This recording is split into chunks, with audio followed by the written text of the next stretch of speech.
Vegas Stats and Information Network. He's one of those idiots who believe in analytics. Analytics, statistics, and more are used to win wagers, and Gill has every number you need to cash your tickets. Now, live from the VSiN studios in the South Point Hotel and Casino, it's Gill Alexander. It is Gill Alexander. It is a numbers game where sports betting analytics live. Actionable sports betting information right here at VSiN, the Vegas Stats and Information Network. SiriusXM Channel 204, VSiN.com, the VSiN app, and, of course, Fubo TV as well. Jorge is here as well. Jorge with new glasses today. Sees things sharply. And on today's show, we have a grab bag of everything. Breeders' Cup with Chris Fallica and Ron Flatter. We'll keep Chris around, talk college football with him as well. Whole bunch of college football today as well.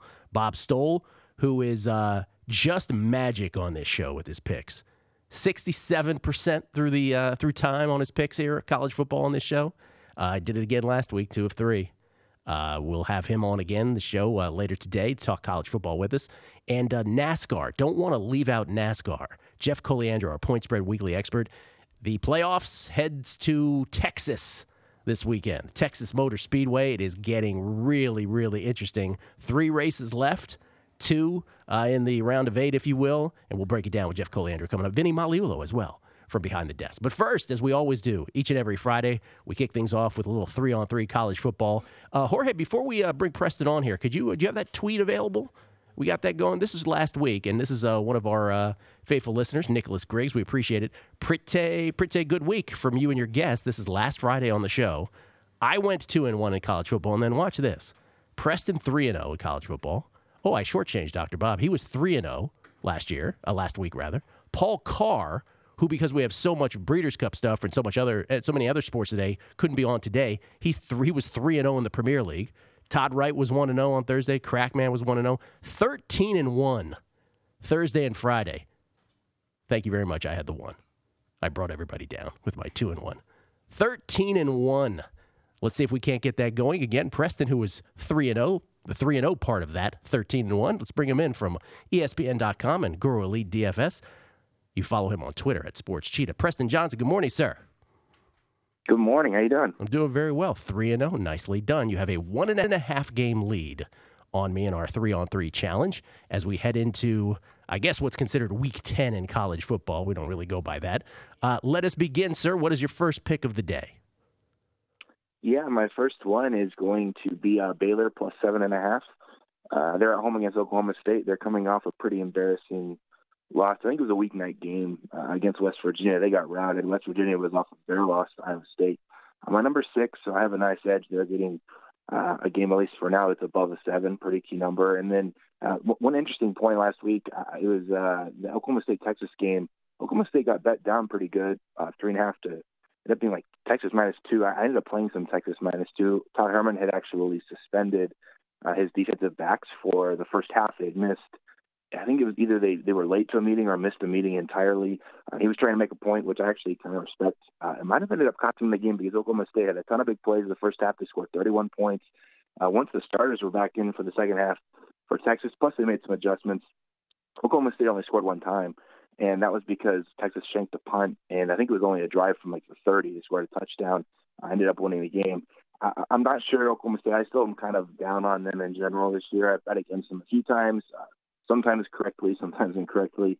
But I don't know. I think last week's score was pretty deceiving.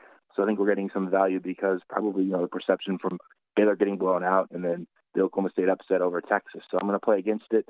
Baylor plus the 7.5. Baylor plus 7.5 against Oklahoma State. Right there on the screen here at the South Point Hotel Casino. That is an FS1 game for those wondering where you can watch that one. Preston, I've limited the small talk between you and me to a minimum because I know you have obligations to get to, so please don't be offended by my jumping right into the picks. I will begin with mine as well, and my first one will be Michigan giving 10.5 against Penn State.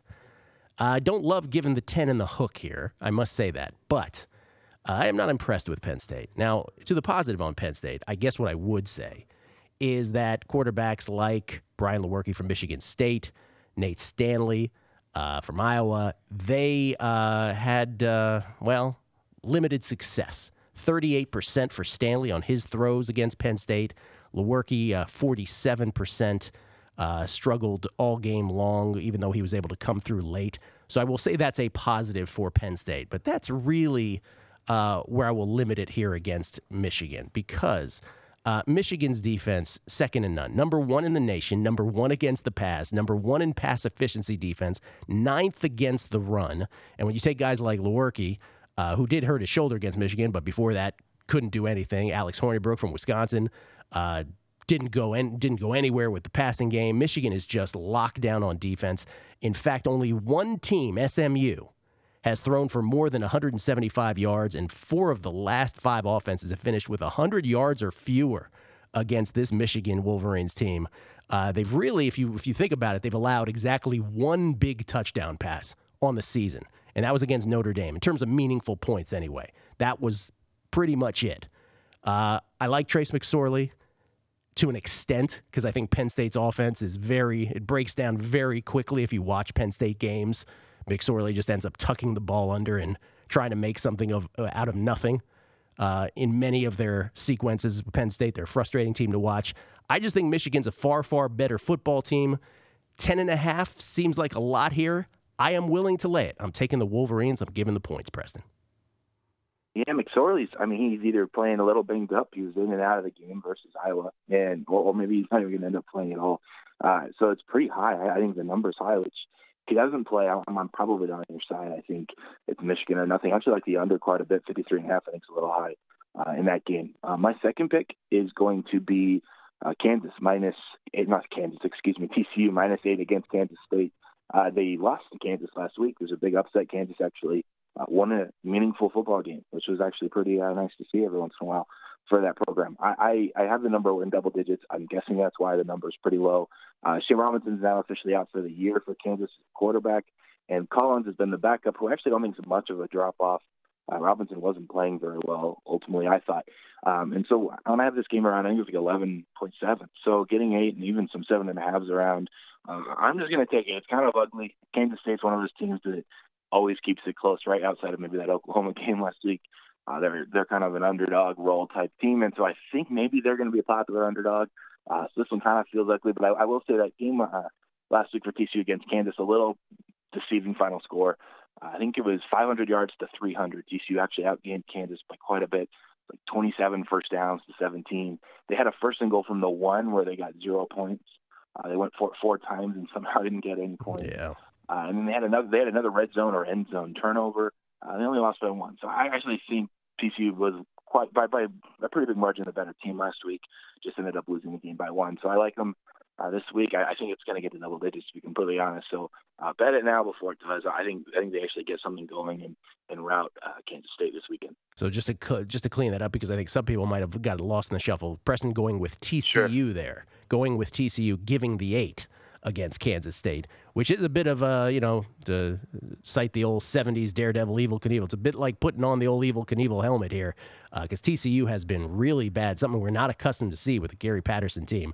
But a little bit of a contrarian play here, if you will, because everybody seems to love Kansas State. TCU giving the 8, trying to get to their 4th win of the season, 3-5 on the season. Preston going with the Horned Frogs there, laying the points. Talking to Preston Johnson at Sports Cheetah on Twitter. You can follow Preston there. You can also see his work at Guru Elite DFS and at ESPN.com, where he covers more than one sport over there. I'm going Oregon. It's my second pick. A little more chalk for me. Very chalky this week, Preston. I just want to warn you. I'm taking Oregon. I'm laying the points here against UCLA. This is one of those things where I just don't think UCLA is a very good football team. I try to search for a positive.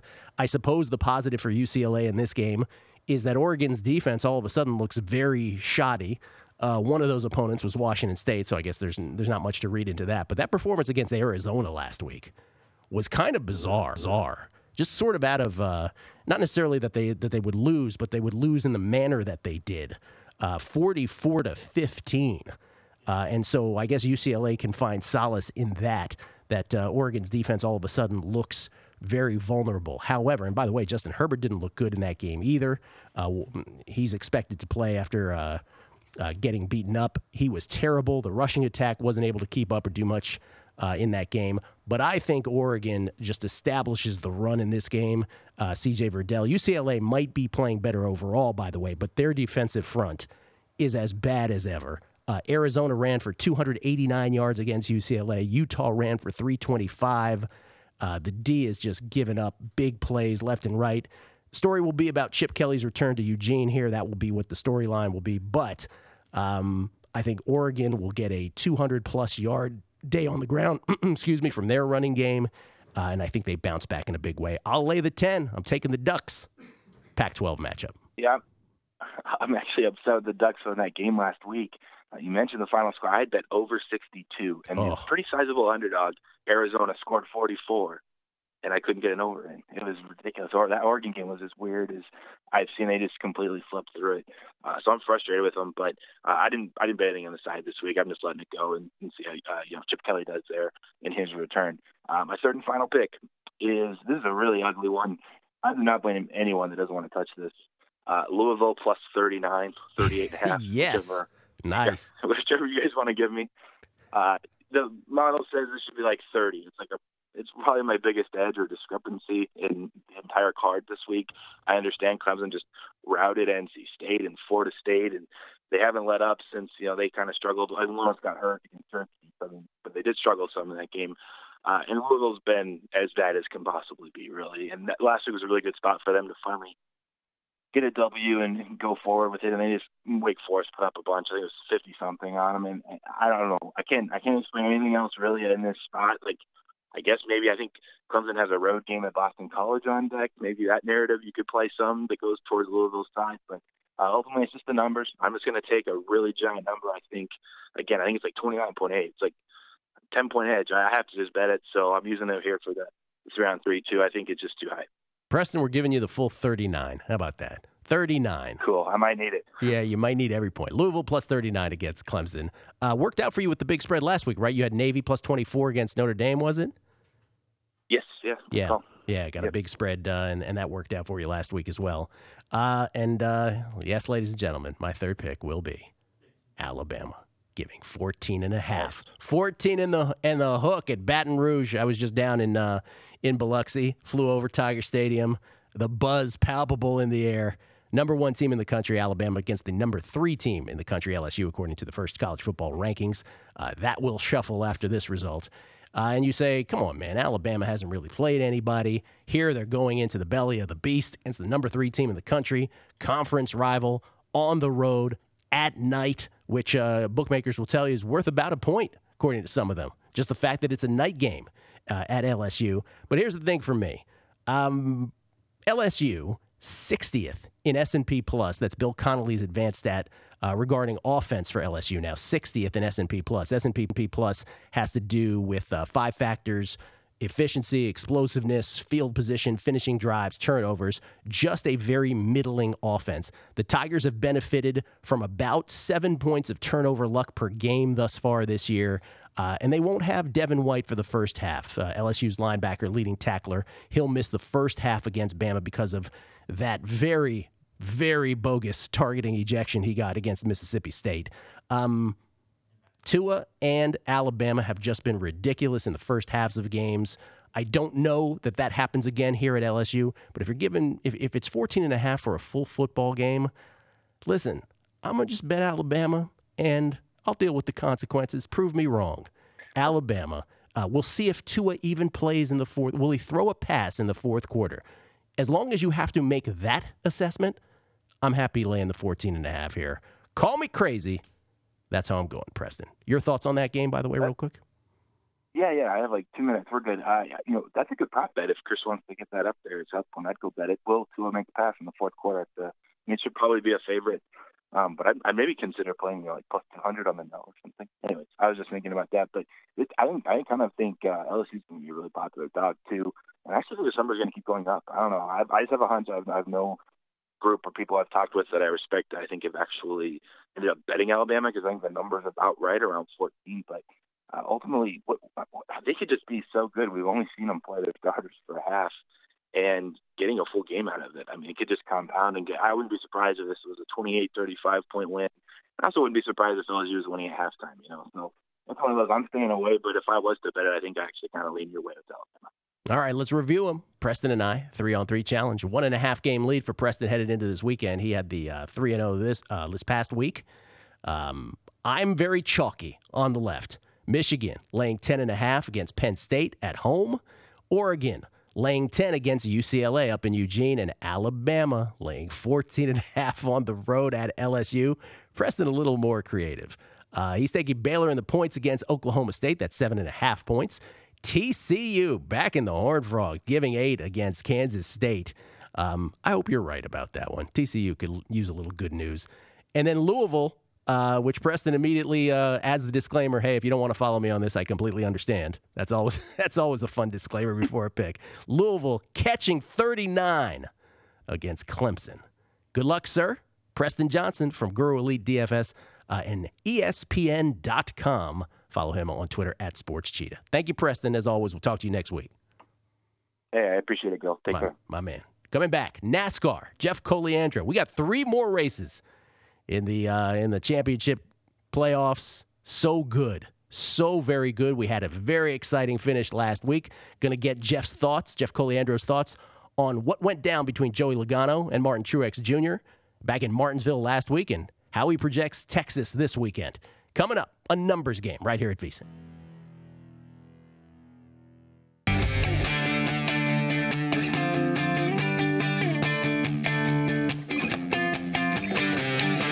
Now, back to a numbers game with your host, Gill Alexander, broadcasting live from our VSiN studios in Las Vegas. Breeders' Cup talk coming up later on the show. Chris Fallica from ESPN going to talk with us about that. And our own Ron Flatter from Churchill Downs. He's in Churchill Downs, right, Jorge? He's there on the spot.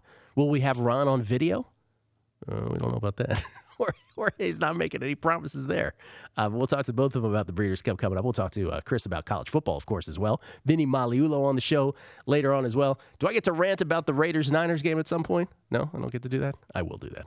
It's coming up this hour as well. I got stuff to say. Actually, the only stuff I have to say that's of any note actually has to do with a betting standpoint and how I believe that game last night more than anything ever, and I alluded to this yesterday before the game, how there was no pre-flop bet for me, but this was going to be a live betting tour de force, and it ended up being that way. Let's talk some more college football, though, in the meantime. He is Magic on the show. He was 3-0 last week. He's 31-14 in college football lifetime on this show. It's ridiculous. Ladies and gentlemen, from Dr. Bob Sports, Bob Stoll. Good morning, Bob. Good morning, Gil. Actually, last week was good all around. I was 7-1 on the 8 games I gave out. I know you get those. So I was telling Jorge that he's my good luck charm because he got on my mailing list last week, and I went 7 out of 8. So perhaps it's not you that brings the good luck. Maybe it's Jorge. Jorge, could you start bringing me good luck, Jorge? No? My arm, maybe? May make it better? It's all for Bob. Okay, sorry. Bob, here's the let me put I don't want to put a damper on all that, but just to let people know it's not all roses here. Last night you had Temple. That's one of those games where you got to feel like listen, you didn't you don't have to feel like you should have won that game, but certainly you should have gotten the cover. Yeah. I mean, I thought it was going to be my math model had Central Florida by 3 points, and they were getting 11. And obviously my math model is not 100% the true line. And I thought the true line should have been more like 7. But nonetheless, I thought Temple was the right side, and the whole game they're back and forth, and Temple's leading part of it. It's back and forth, back and forth, back and forth. UCF gets a late touchdown and stop, and then they kick a meaningless field goal with, if they would have got the first down there, that's right. They would have run out the clock. You're kind of rooting for UCF to get the first down, but instead they get stopped on third down, and we'll kick the game covering field goal, and just crush the hopes and dreams of all of Dr. Bob's followers. Shout out to Dave Fleming, by the way, who was doing that game, who was aware of the gambling implications of that field goal and who referenced it. Yeah, I love Dave. But Dave's great with San Francisco Giants baseball too. He's just phenomenal with that. That's his bread and butter. That's his day job. But he was aware of the gambling implications. I'm not so sure why we have to be so thinly veiled about them anymore, but it was nice for him to acknowledge it. All right, what you got then, Bob? Let's give us 3. Well, kind of light week this week. The first game I fired out was early in the week. It was Nebraska plus 20.5 against Ohio State. That line's down to 18, I think, is the current number on Nebraska. And I still like Nebraska. I think it's a good bet at plus 17 or more. Ohio State's a flawed team. I mean, they were flawed before they lost to Purdue. There's only one aspect of this entire team that is better than average. Well, two, I guess, if you count special teams. But of the running, passing, offense, defense, the only thing they're good at is throwing the ball, which is fine. They have a great quarterback. They average about 8.5 yards per pass play, which is fantastic.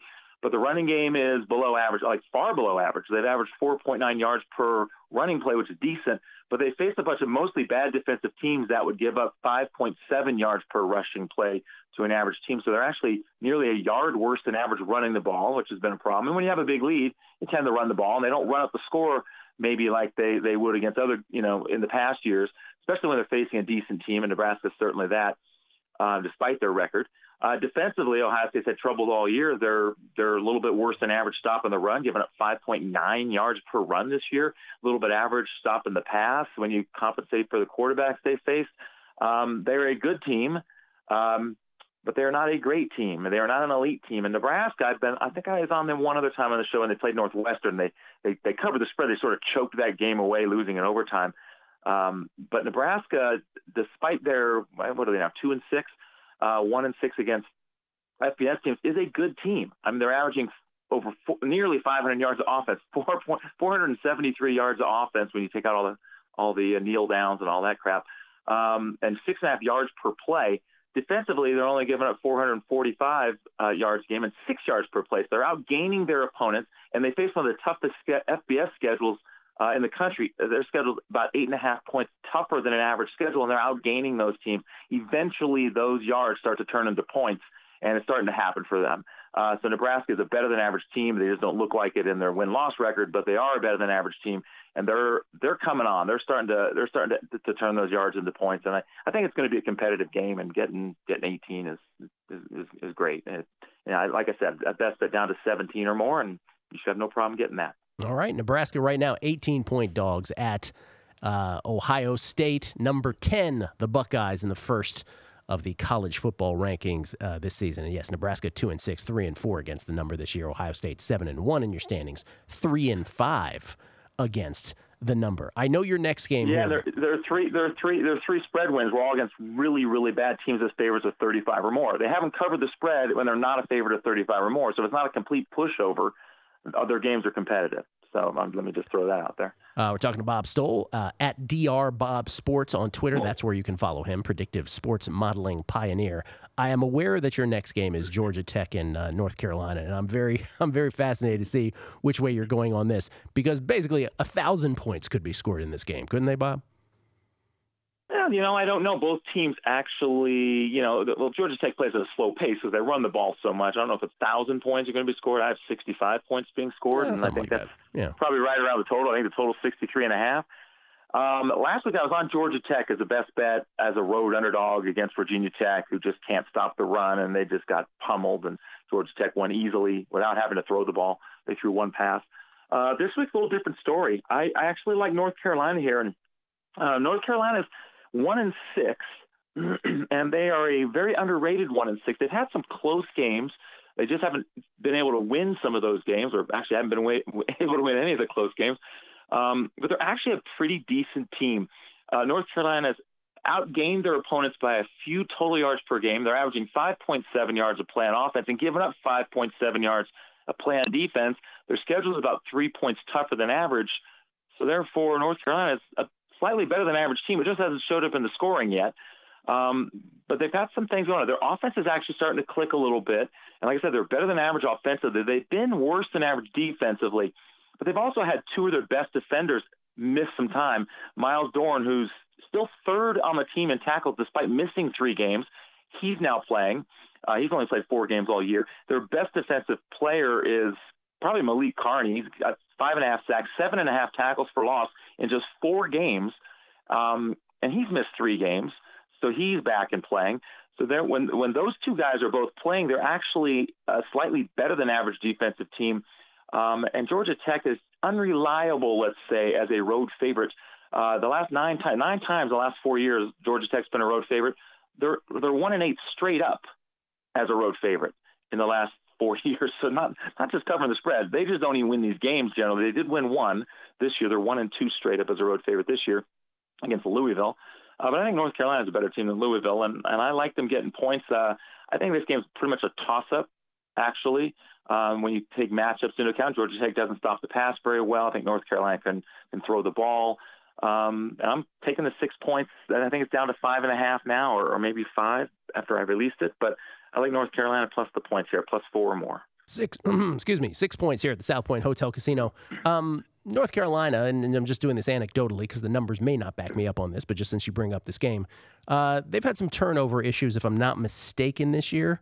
How much, and this is just a general handicapping question because I like to just throw in some general handicapping stuff when you're on. I think we should take advantage of that opportunity. Much of turnovers, not predictive. So how much of that do you factor in to your handicapping? Well, the turnovers are predicted to a degree. Like if you have a crappy quarterback, you're going to turn the ball over more. If you have a lot of defensive sacks tend to create, more fumbles. Then you might have a slightly more fumbles than your opponent. But in general, fumbles are 90% random. Interceptions are not quite as random. So I factor in turnovers, but generally, pass turnovers are very lowly correlated. Lowly, not a great word there, correlated to future turnovers. So in this case, North Carolina, they've had 4 defensive touchdowns scored against them this year, and they're minus, I think, 16 turnovers. I think they're negative. I think they've turned it over 16 times on offense in 7 games, and they only got 8 turnovers, so they're minus, 8 in turnovers in 7 games. That's not likely to continue. I mean, they're probably going to turn it over slightly more than their opponents going forward, but not to that degree, and not to the fact that they have 4 touchdowns scored against them. It's factored in a way. I mean, I do calculate turnovers in my math model, and in this game, they're predicted to be minus 0.4 in turnovers, but that's a lot different than minus 0.8, or minus 1 with it, which they've been averaging. So I think there's value in North Carolina because they're not as bad as they appear to be, and turnovers are a big part of why they've looked so bad, and they're just not that bad. That's what I was getting at. In fact, I just looked it up while I was speaking to you. North Carolina, only 8 teams in FBS. So out of 130 teams, only 8 teams with a lower turnover or a worse turnover margin per game than that of the Tar Heels. Another one of those 8 teams, by the way, within those 8 teams, in terms of average turnover margin per game, second to last in the country happens to be Southern Miss. And I know you landed on a Southern Miss game right here for your last one. Yeah, and I like Southern Miss, and it's partly because they're a lot better than they've been in the scoreboard. I mean, they've played 6 games against FBS teams. They've been outscored in those games by an average of 1.7 points. Not bad, but they've outgained those 6 teams 427 yards at 5.8 yards per play to 301 yards at 5.0 yards per play.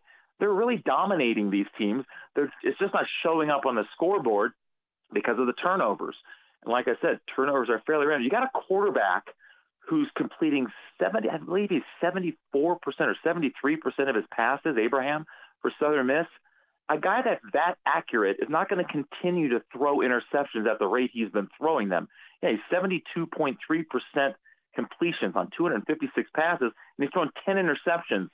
A lot of that is tipped passes, and that stuff's not going to happen. When you got a quarterback that's 72% completions, he's pretty accurate, and he's not going to keep throwing 2 interceptions a game. So that's likely to regress toward the mean. And defensively, they're not getting any luck in turnovers, averaging barely over 1 forced turnover a game and at half a fumble per game they get, which is low, and that's going to regress toward the mean. So they've had some really bad turnover luck, which has kept them from being as good as they really are. And Marshall, on the other hand, the first 4 games, they're decent offensively, not terrible, and they have a strong defense. They still have a good defense, but they've decided to stick with the backup quarterback Alex Thompson, who started the last 3 games in place of Isaiah Green. Now, there's a big difference between Thompson and Green. I can't quite figure out why they're sticking with Thompson. Anyway, Thompson has averaged only 4 yards per pass play in his 3 starts. The teams he's faced are terrible defensively. They would give up close to 8 yards of pass play to an average quarterback, and he's only averaged 4 yards per pass play against those bad pass defenses. I don't quite understand why they're sticking with him, but I'm happy that they are, and there's even more value on Southern Miss because of that. They're a small underdog. I think the line just went down to 2.5. I released it at +3. It's down to 2.5. But I think Southern Miss as a dog of any type at home is a good play for Marshall. I think Southern Miss is a better team. It just hasn't shown up yet in the scores. Southern Miss needs it too. They're 3-4, obviously with an eye towards becoming bowl eligible. They need this one. 3 dogs from you, Bob. 3 dogs with a sort of bad turnover team theme. If you're wondering, by the way, I said second to last team, Southern Miss is second to worst among 130 FBS schools in terms of turnover margin per game. The one team that is worse, TCU. TCU, the worst turnover margin in the country. And Preston is on TCU earlier, so a whole numbers TCU. Yeah, a whole numbers game theme about teams that have gotten the worst of it in turnovers. Everybody backing them this week. That's the theme anyway. Let's review. That is wise. Yes, that is a wise play. Let's review your 3, Bob, shall we? Your 3, once again. Nebraska, right now it's at 18. And you said, yeah, as long as it's above 17, you'll roll with it. 17 or more. Yeah, Nebraska catching 18 at Ohio State. Pick number 2, Bob is on North Carolina, getting 6 at home against Georgia Tech, ACC battle. And then finally, he is on Southern Miss against Marshall. Southern Miss, the 3-4 Southern Miss squad against Marshall, who is 5-2. Southern Miss catching, what is it right here at the South Point, Jorge? Is it 2.5? 2.5 right now on Southern Miss. It might go back up. Might go back up. Bob, we appreciate it. Listen, you have a reputation to uphold here. 2-1 minimum, okay? Can we agree on that? It's up to Jorge and his good luck, so okay. Keep bringing it. All right, Jorge, it's on you. Bob Stoll, at Dr. Bob Stoll on Twitter, Dr. Bob Sports. Thank you as always, man. Appreciate it, and good luck with all the games this weekend. May you get another 7-1. Appreciate it. All right, man. Coming back. I hope so. Thanks. Coming back, we'll talk Breeders' Cup. I do want to say some stuff about that Raiders game yesterday. And Ron Flatter with Breeders' Cup, Chris Fallica, college football, Vinny Maliulo. It's the place to be. VSiN, right here on the Numbers Game, SiriusXM Channel 204.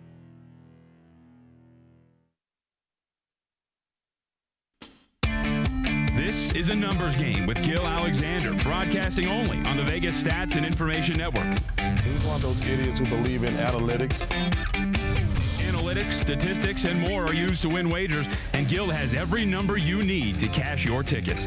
Now, live from the VSiN studios in the South Point Hotel and Casino, it's Gill Alexander. Before we talk about LSU and Alabama, because, of course, you are in the belly of the beast down in Baton Rouge for the Bama-LSU game tomorrow. Last night, I just want to, because you're on, I want to talk to you about this. UCF gets another win, and they get a cover, by the way, which probably Temple backers are not too thrilled about the way that turned out last night because they probably should have had the number yesterday. But UCF gets the win. They get the cover. But whenever the subject of UCF comes up, obviously most prominently last year, should this team be allowed in the college football playoff? You have always taken the mantle of, look, it's one thing, and it is a great accomplishment that they have this unbelievable winning streak, and it continues last night. But wasn't last night Exhibit A for your point of view? Yeah. It is, and it's a shame because you look at what they've done. This is a team that 3 years ago went 0-12, and now they're on a 21-game winning streak. The fact that people are just trying to make this claim that they deserve to be in the college football playoff, I think has hurt UCF and lessened like the respect for that accomplishment. It's hard to win 21 games in a row. Now that does, who you've done it against, yeah, that's great, but they're not a top 4 team. Last night proved it. They shouldn't have been in the playoff last year, all because you beat Auburn in a one-off game and in a game that was played in Atlanta on the field where Auburn lost the SEC championship game, and they thought they should have been playing in the national title game on that field the week after that. That's fine. Players were sitting out. I hate using that game as like the end. See, they beat Auburn. They should have been in. Completely different Auburn team that Alabama and Georgia faced during the year. They're a good team. Take them for what they are. A good, fun story that a couple of years ago they couldn't win a game, and now they've won 21 in a row. They got a guy who's probably going to get invited to New York for the Heisman Trophy ceremony. They score a lot of points. They give up a lot of points. They're kind of like a junior varsity Big 12 team. Take it for what it is. Just appreciate the fact that they won games, and people need to stop trying to nudge them into a 4-team college football playoff. Think about that. You're talking about a group of 5 team It was 0-12 3 years ago, and now you think they made the jump to be one of the best 4 teams in all of college football? I mean, I guess anything could happen, but I would find that pretty far-fetched to actually truly believe. It's an interesting point, though, that you make. The fact that they're put into that conversation in some strange way almost diminishes the accomplishment. I think that's interesting. Last night, they gave up 670 yards to Temple.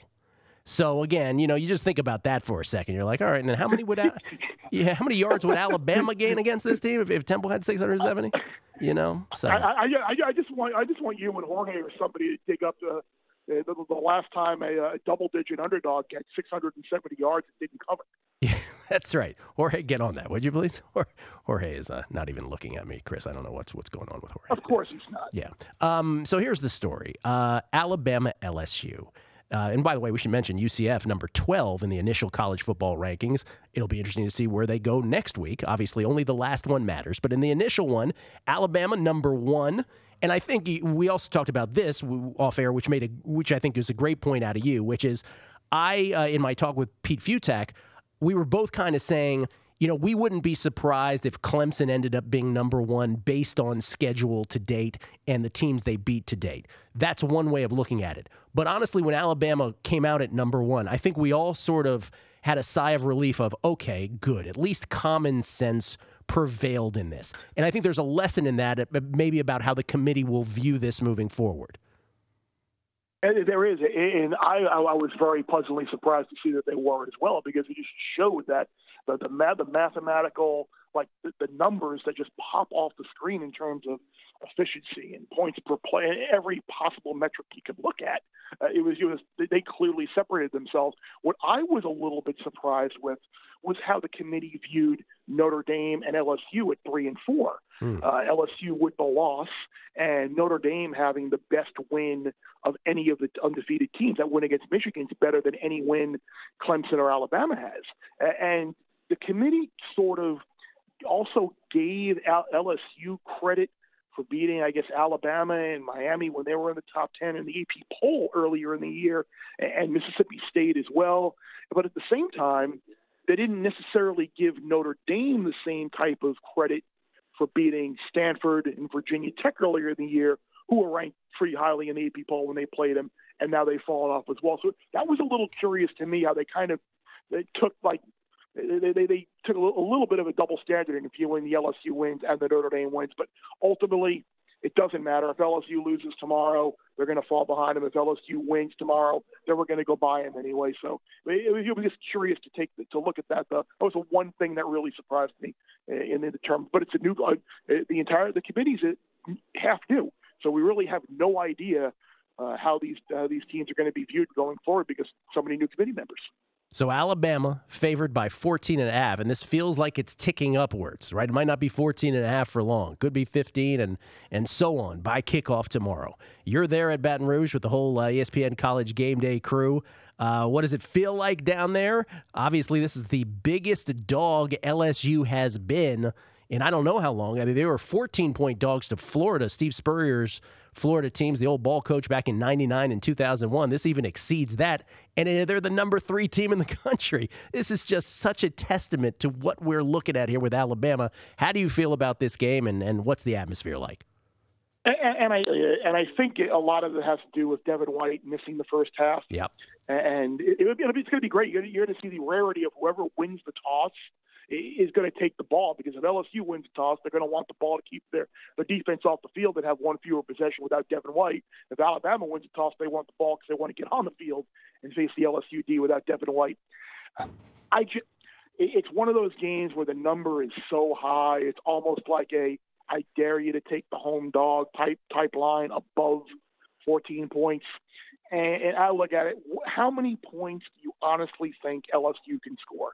They haven't scored more than 17 in any of the last, I think it's 11 meetings. So 17 is probably max for the LSU offense tomorrow night.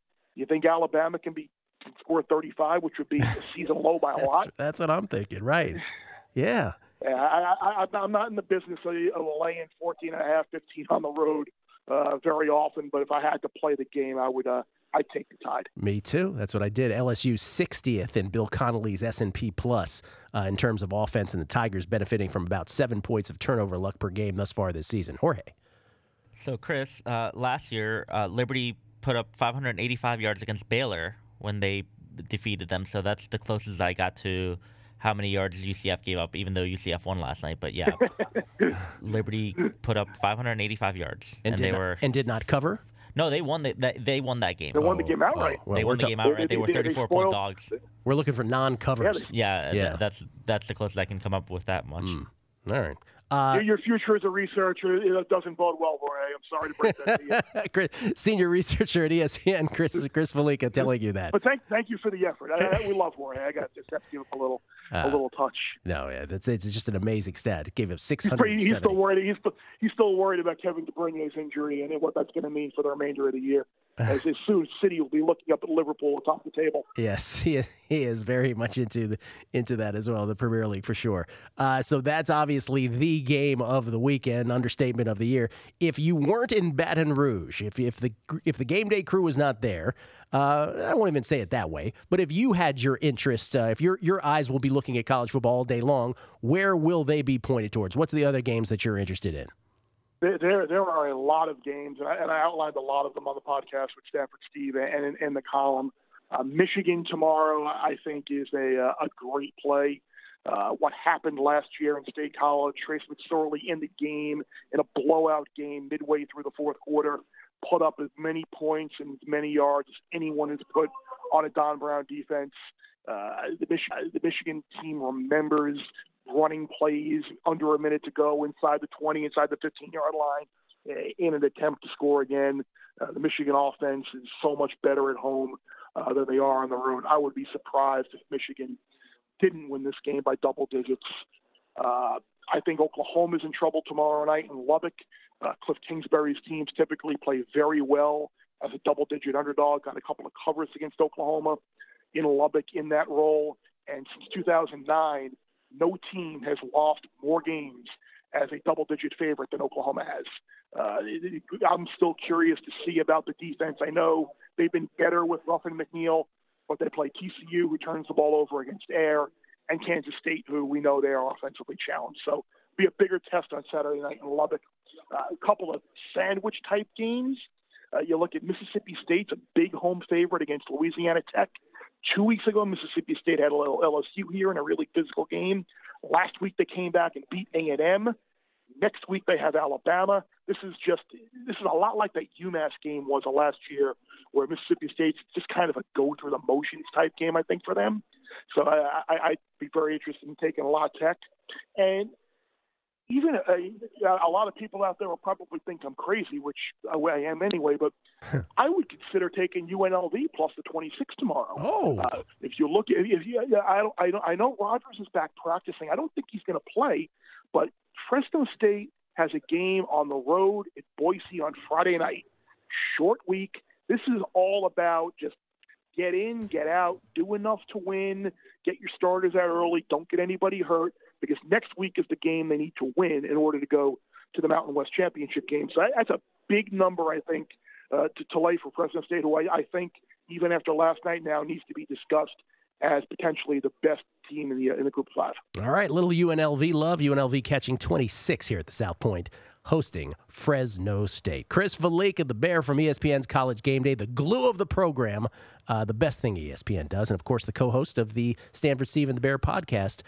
Great betting records from you two this year. Man, tremendous stuff from the podcast. Chris discussing 2 of our 6 sports that he normally does here. Fine effort. Thank you, Chris. Appreciate it. Enjoy the game tomorrow. I know you will. We certainly will. It's going to be a great day starting in Baton Rouge. Fly to Ann Arbor, try and get some Breeders' Cup action in on the plane online. Land in Ann Arbor, one screen on the game, one screen on the ponies. It's a great day tomorrow. Oh, my goodness. What a life. I'm going to be you when I grow up. Chris Fallica. I was going to say, what kind of lives do we have? It's unbelievable. We live great lives. We really do. Chris, thank you, man. Safe travels. Take care, bud. We'll talk again soon. All right. Chris Fallica right here on A Numbers Game at VSiN. Vinny Maliulo's on A Numbers Game at VSiN. He's standing by. He's on deck next, right here. SiriusXM Channel 204.